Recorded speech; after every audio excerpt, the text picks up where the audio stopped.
आप देख रहे हैं अनहोनी। तो चलिए बढ़ते हैं आज की इस कहानी की ओर। मेरा एक खास मित्र है जो कि तुम्बा रियासत के शाही घराने का वंशज था, विजय सिंह। यहीं कुछ दिन पहले उनसे मुलाकात हुई और उन्होंने बताया कि तुम्बा में उनकी कुछ ज़मीनें और इमारतें हैं, और अब उनमें से एक इमारत जो कि उनके पुरखों ने वन विभाग को किराए पर दी थी। ये इमारत वाली घाटी में जंगल के मेन गेट के समीप ही बनी थी। तुम्बा के महाराज शिकार पर यहीं ठहरते थे। फिर ये इमारत उन्होंने वन विभाग को दे दी ताकि वो वहाँ से निगरानी रख सके जंगल पर। लेकिन कुछ सालों के बाद ही वन विभाग के लोगों ने उस इमारत को छोड़ दिया। तुम्बा घाटी में भूत प्रेतों का वास है, ऐसा मानते हैं, और यही कारण था कि वन विभाग के लोगों ने डर की वजह से उस इमारत को छोड़ दिया। वो इमारत अब यूं ही वीरान पड़ी है। इसी बीच मुझे एक ख्याल आया कि क्यों ना मैं इस इमारत में रहूं कुछ दिन और अपने पैरालौकिक अनुभव पर एक किताब लिखूं। अब तक मैंने जो किताबें लिखी थी वो दूसरों के अनुभव पर थी। अगर मैं कहूँ कि ये घटना मेरे साथ ही हुई है और सच्ची है तो मेरी बुक तो सुपर हिट होगी, ये तो पक्की थी। भले ही मैं इन सब पर यकीन नहीं करता, पर झूठ लिखने में बुराई ही क्या है। दुनिया भर में करोड़ों लोग पैरालौकिक शक्तियों जैसी झूठी बातों पर यकीन करते हैं, और कई लोग इसी अंधविश्वास के सहारे करोड़ों कमा रहे हैं। मैंने विजय से बात की और उनसे कहा कि वो मुझे उस इमारत में कुछ महीने रहने दे, फिर मैं अपने अनुभव पर एक किताब लिखूंगा और वो पूरी तरह से सुपरहिट साबित होगी ही होगी। जिसके बाद विजय सिंह की ये इमारत भी फेमस हो जाएगी। कई लोग हैं दुनिया में जो भूतिया इमारतों से काफ़ी पैसे कमा रहे हैं। विजय को सिर्फ उस इमारत को थोड़ा रिपेयर करना है और लोगों के लिए खोल देना है।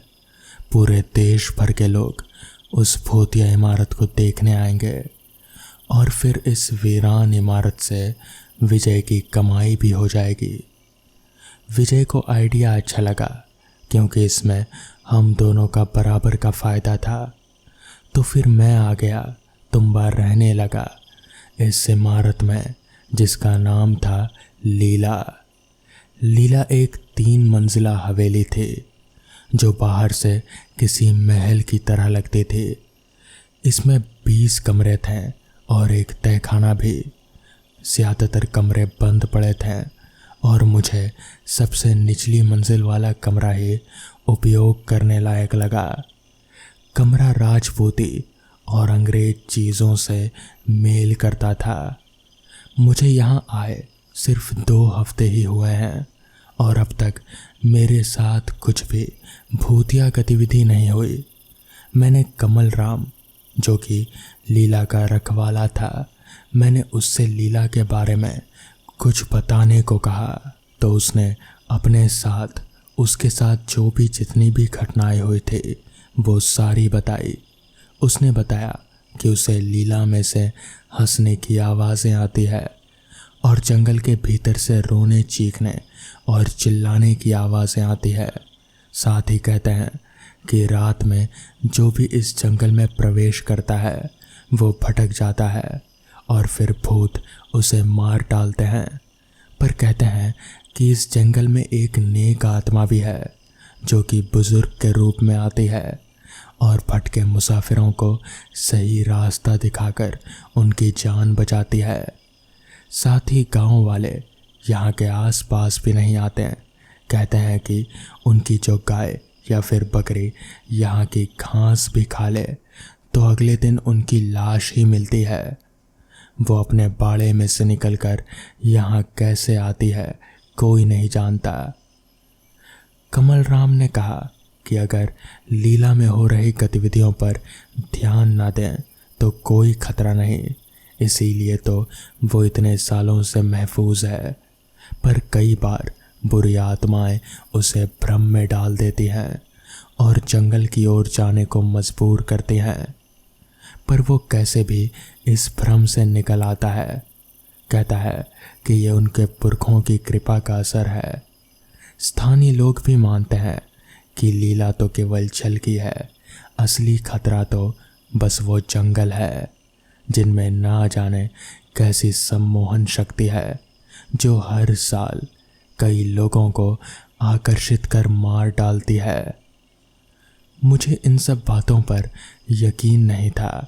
हाँ, मैं मानता हूँ कि लोग रास्ता भटक जाते होंगे और शायद इस जंगल में कोई नशीली फफूंद है जिसे सूंघकर लोगों को भ्रम होने लगता है। 2 हफ्ते और बीत गए और कुछ भी नहीं हुआ मेरे साथ। हाँ, रात में किसी के चलने की आवाज़ ज़रूर आती, पर उसका भी एक वैज्ञानिक कारण है। जब कुछ हो ही नहीं रहा तो फिर मैं बुक लिखूंगा किस पर। मैं उम्मीद कर रहा था कि मेरा दिमाग भी मेरे साथ खेल खेले और मुझे भ्रम में डाले जिसे मैं लिखूंगा, पर कुछ नहीं हो रहा था। अब मुझसे रहा नहीं गया। मैंने फैसला किया कि मैं रात को जंगल में जाऊंगा और फिर अपने अनुभव को तोड़ मरोड़ कर पेश करूंगा और उस अनुभव को और भूतिया बना दूंगा। मैंने जंगल का नक्शा, एक टॉर्च और कुछ ज़रूरी सामान लिए और फिर जंगल की तरफ चल पड़ा। हवेली से निकलकर मैं चुपके चुपके जंगल की ओर बढ़ने लगा। जंगल वाकई में काफ़ी घना था। टॉर्च की रोशनी में उस अंधेरे में बहुत थोड़ा ही दिखाई पड़ रहा था, इसलिए मुझे चलने में काफ़ी मुश्किलों का सामना करना पड़ रहा था। मेरे पैरों के नीचे आते सूखे पत्तों के चरमड़ाने की आवाज़ मैं साफ तौर पर सुन पा रहा था, क्योंकि उस जंगल में बहुत ही ज़्यादा शांति थी। जबकि ऐसा नहीं होता। जंगल में अक्सर रात के वक्त झींगरों और फिर रात कीड़ों की आवाज़ें आती हैं, मगर इस जंगल में वैसा कुछ भी नहीं था। न कोई रात कीड़ों की आवाज़ और ना ही कोई परिंदा। बिल्कुल सुनसान। मैं अपने धड़कनों की आवाज़ भी साफ तौर पर सुन पा रहा था। खैर, मैं आराम आराम से टॉर्च की रोशनी में आगे बढ़ने लगा। अभी मैं उस हवेली से निकलकर जंगल में थोड़ा आगे बढ़ा ही था कि तभी मुझे ऐसा महसूस होने लगा कि जैसे कोई मेरा पीछा कर रहा हो। मैं थोड़ा सतर्क हो गया। मुझे लगा कि कहीं कमल राम ने मुझे देख तो नहीं लिया, मगर फिर भी मैं आराम आराम से आगे बढ़ने लगा, इस बात को ध्यान में रखकर कि ज़रूर कोई मेरा पीछा कर रहा है। खैर, टॉर्च की रोशनी में मैं उस घने जंगल में आगे बढ़े जा रहा था और बस इसी बात का इंतज़ार कर रहा था कि मेरे साथ कुछ तो हो, कम से कम कोई भूत नज़र तो आए, तभी तो मैं अपनी किताब में लिखूंगा, वरना मैं लिखूंगा क्या। बस यही सोचकर मैं आगे बढ़े जा रहा था। मैं इस बात से पूरी तरीके से अनजान था कि आगे मेरे साथ क्या होने वाला है। अभी मैं आगे बढ़ ही रहा था कि तभी अचानक मेरे सामने पता नहीं कहाँ से एक बच्चा आ खड़ा हुआ। मुझे समझ नहीं आया कि अचानक ही यह बच्चा इस जंगल में आ कहाँ से गया। मैंने उसके चेहरे की तरफ टॉर्च मार कर देखा तो उसकी आंखें पूरी तरह से पीली पड़ चुकी थी और चेहरे पर से जैसे रंग ही उड़ गया था। उसके शरीर में मानो खून ही नहीं था। उसका पूरा शरीर सफ़ेद पड़ चुका था, जैसे सूख गया हो। पहले तो मैं थोड़ा घबराया, मगर फिर मैंने थोड़ा झुककर उस बच्चे से पूछा, तुम कौन हो बेटा, और इस जंगल में इतनी रात का क्या कर रहे हो? उस बच्चे ने मेरी तरफ देखा और फिर मैंने जिस हाथ में टॉर्च पकड़ा था उस हाथ को अपने हाथ से पकड़कर थोड़ा नीचे किया और फिर टॉर्च की रोशनी अपने चेहरे के पास लाकर अजीब तरीके से मुस्कुराया। उसकी मुस्कान काफ़ी अजीब और थोड़ी डरावनी किस्म की थी। मुझे समझ नहीं आया कि आखिर ये बच्चा है कौन और इस तरह से मुस्कुरा क्यों रहा है, मेरे सवाल का जवाब क्यों नहीं देता। तभी अचानक ही वो बच्चा मेरी आंखों के सामने से ऐसे उछल हो गया जैसे हवा में धुआं मिल जाता हो। अब मैं थोड़ा घबराया, कहीं ना कहीं अब मुझे डर भी लग रहा था। तभी मैंने टॉर्च की रोशनी वहीं नीचे ज़मीन की तरफ घुमाई तो मैंने देखा कि जैसे वहाँ राख से हल्के से लिखा था, आगे बढ़ो। मैं समझ गया कि आगे ज़रूर मुझे कुछ मिलेगा। हालांकि मेरे मन में डर भी था, मगर कहीं ना कहीं मैं बहुत ही एक्साइटेड भी था। अभी मैं वहाँ अपना कदम आगे बढ़ा ही रहा था कि तभी अचानक से किसी ने मेरा हाथ पकड़कर मुझे पीछे खींचा। मैंने पीछे पलटकर देखा तो पाया कि कमल राम था। उसने मुझे समझाया कि मैं आगे ना जाऊं और फिर उसने कहा, साहब यहाँ से जितना जल्दी हो सकता है हमें निकलना होगा। अगर हम लोग नहीं निकले तो हम दोनों मारे जाएंगे। वो बच्चा कोई और नहीं बल्कि वो एक संदेशा था। वही आपको भटकाएगा यहाँ से आगे जाने के लिए। आपका हमेशा मन करेगा कि आप यहाँ से आगे जाएं, मगर जैसे ही आप यहाँ से आगे गए आप मारे जाएंगे। इसलिए आपको अभी मेरे साथ चलना होगा। हालांकि मैं कमल राम को समझा रहा था कि मुझे कुछ नहीं होगा, मगर फिर भी वो ज़बरदस्ती मुझे वहाँ से उसके साथ वापस हवेली में ले आया। मैंने हवेली का दरवाज़ा खोला और गुस्से से तिल मिलाकर अपने कमरे की तरफ जाने लगा। अभी मैं अपने कमरे की तरफ जा ही रहा था कि तभी वहीं पास ही में मुझे एक छोटे से कमरे का दरवाज़ा खुला दिखा। मैंने उस कमरे में झांक कर देखा तो पाया कि कमल राम चुपचाप आराम से अपने कमरे में सोया हुआ था। मेरी हैरानी की कोई सीमा नहीं रही। समझ नहीं आ रहा था कि अगर कमल राम यहाँ सो रहा है तो फिर वो कौन था जो मुझे जंगल से यहाँ तक लेकर आया। मेरे पैर थर थर काँप रहे थे। मैं बहुत ही साहसी किस्म का आदमी था, मगर अब डर मेरे दिमाग पर हावी हो चुका था। मैं चुपचाप जाकर अपने कमरे में सो गया। अगली सुबह मैं उठा और सीधे उस जगह से बाहर निकल आया। फिर मैं कभी भी उस जगह पर नहीं गया। तो दोस्तों, ये थी आज की पहली कहानी। तो चलिए बढ़ते हैं आज की दूसरी कहानी की ओर। रात रानी के फूल से तो सभी वाकिफ होंगे। ये एक नायाब फूल है जो काफ़ी अलग है ज़्यादातर फूलों से। जैसा कि नाम से मालूम हो ही रहा होगा कि ये फूल रात को खिलता है, खासकर पूर्णिमा की रात को। साथ ही इसकी खुशबू वो तो इतनी मोहक होती है कि माना जाता है कि ये भूत प्रेतों और जिन्नों तक को अपनी ओर आकर्षित कर लेती है। इसलिए हमें अक्सर रात रानी से दूर रहने की हिदायत दी जाती थी। पर मधु इन सब को नहीं मानते थे। उसे तो रात रानी के फूल से बेहद प्यार था। वो अक्सर पूर्णिमा की रात को जाया करते थे रात रानी देखने। मैं भी उसके साथ जाया करता था। उसे खुश देखकर मुझे भी खुशी मिलती थी। पर मेरी खुशियाँ ज़्यादा दिन नहीं रहें। हाल ही में एक कार दुर्घटना में मेरी मधु की मौत हो गई। अब मेरे पास कुछ नहीं बचा सिवाय मधु की यादों के। ये रात रानी का पौधा निशानी है मेरी ज़िंदगी के उन हसीन पलों की। अब मैं अक्सर इस बंद पड़े बाग में आता हूँ उन यादों को ज़िंदा रखने। पर सच्चाई ये है कि मैं यहाँ आता हूँ इस आस में कि मधु की रूह से मेरी मुलाकात हो जाए। वो भी खींची चली आई इनकी खुशबू से। मधु को दोबारा देख पाने के विचार में मैं डूबा हुआ ही था कि अचानक एक चमक कहीं से आई और ज़ोरदार गर्जना हुई, जिसकी ताकत इतनी थी कि मैं अपनी जगह से कुछ मीटर दूर जाकर गिर गया। मैं हैरान था कि अचानक ये सब क्या हो रहा है। इससे पहले मैं कुछ समझ पाता, तभी मैंने जो देखा उसने मुझे हैरान कर दिया।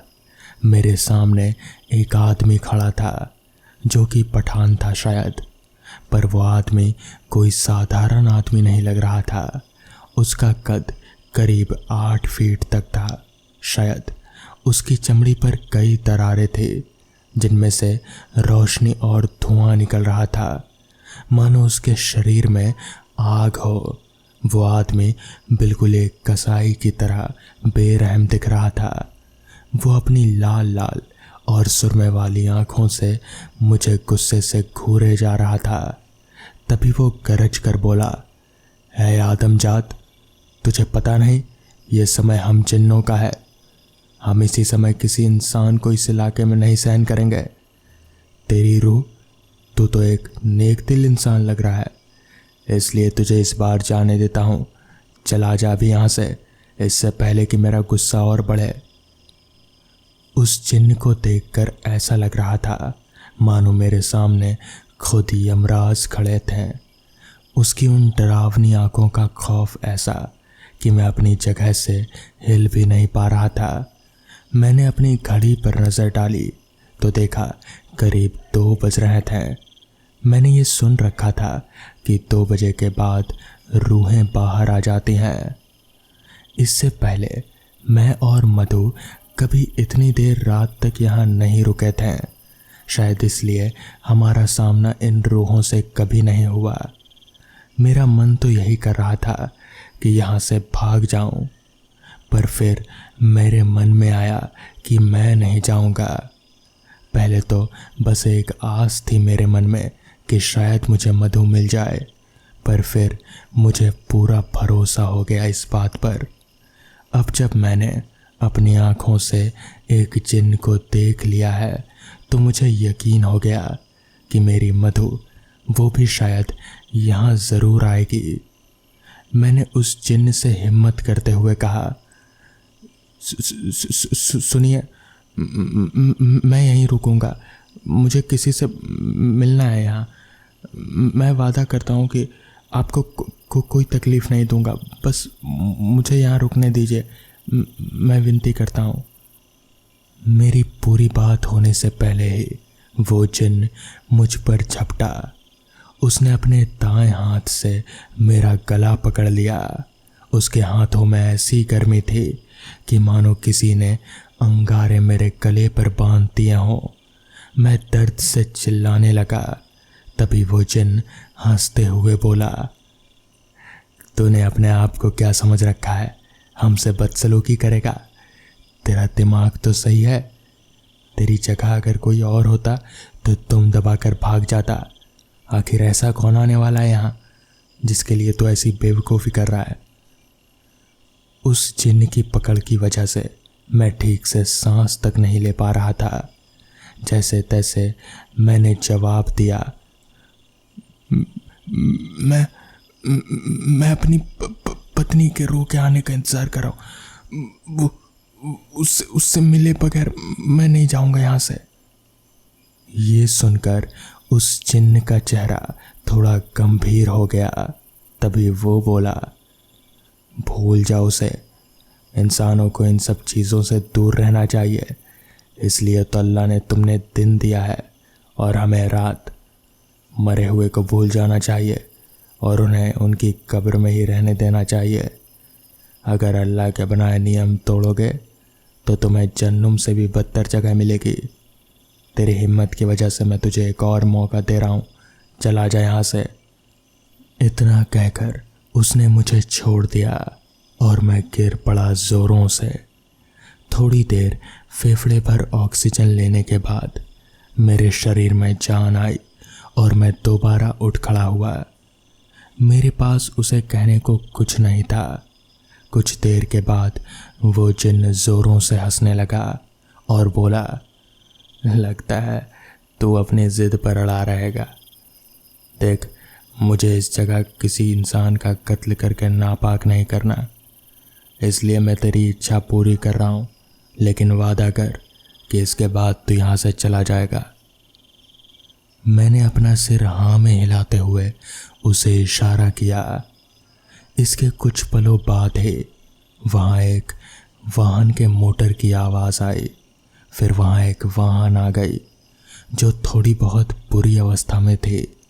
वो वाहन मधु के वहाँ से मिलती जुलती थी और फिर उस वाहन से मेरी मधु निकली। उसे देखकर मेरी आंखों से आंसू छलक आए। वो मुझसे दूर ही खड़े थे, मुझे हाथ हिलाकर इशारा कर रहे थे। मैं उसके पास जाने को आगे बढ़ा ही था कि तभी उस जिन्न ने मुझे रोक लिया और कहा, बस इतना ही, मैं तुझे यही दिखा सकता था, तू वहाँ नहीं जा सकता, बस इतना ही। उस जिन्न ने ऐसा कहा ही था कि तभी मधु की रूह जैसे हवा में कहीं धुआं सी हो गई। मैं अपने आंसू रोक नहीं पाया। मैं वहीं पर बैठकर ज़ोर ज़ोर से रोने लगा। तभी मेरे कंधे पर पीछे से उस जिन्न ने हाथ रखा और कहा, खुद को संभाल, जा अब घर जा और आगे बढ़ ज़िंदगी में। तो दोस्तों, ये थी आज की पहली कहानी। तो चलिए बढ़ते हैं आज की दूसरी कहानी की ओर।